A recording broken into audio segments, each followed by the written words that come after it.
Bueno, doncs, bé, com sabeu, hem fet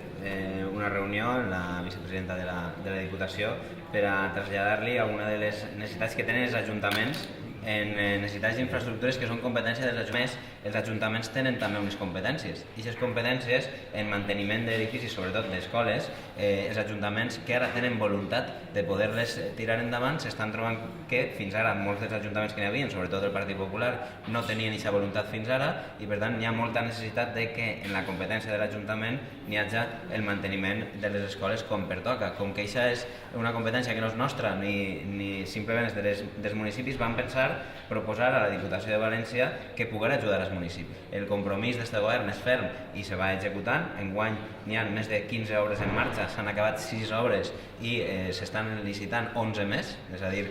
molt més que no en l'última època del Partit Popular, que s'acabaven al voltant de 5 obres per any. Nosaltres ja estem en més de 15 en obres en marxa de construccions noves, que són les que són competència nostra. Avui hem tingut una reunió amb el conseller. És per a nosaltres un immens plaer, la veritat, poder-nos reunir a les altres administracions. Des del primer moment, des de la Diputació, hem volgut treballar colze a colze amb totes les administracions, tant amb els ajuntaments com també amb les conselleries. Hem detectat que en el tema de les escoles és cert que hi ha moltíssims municipis en allò que és la seva competència, com ja ha explicat el conseller, que és sobretot el manteniment, no arriben perquè tradicionalment el finançament municipal també ha estat molt malament i tenen tantíssimes necessitats que cobrir que de vegades el tema de les escoles ha quedat ahí en un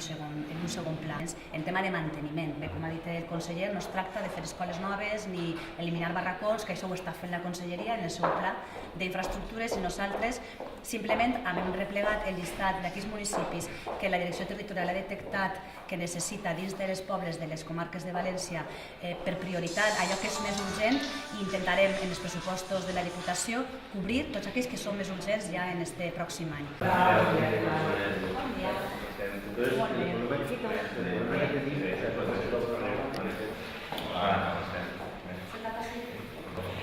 Para estar ahí todos serios, pero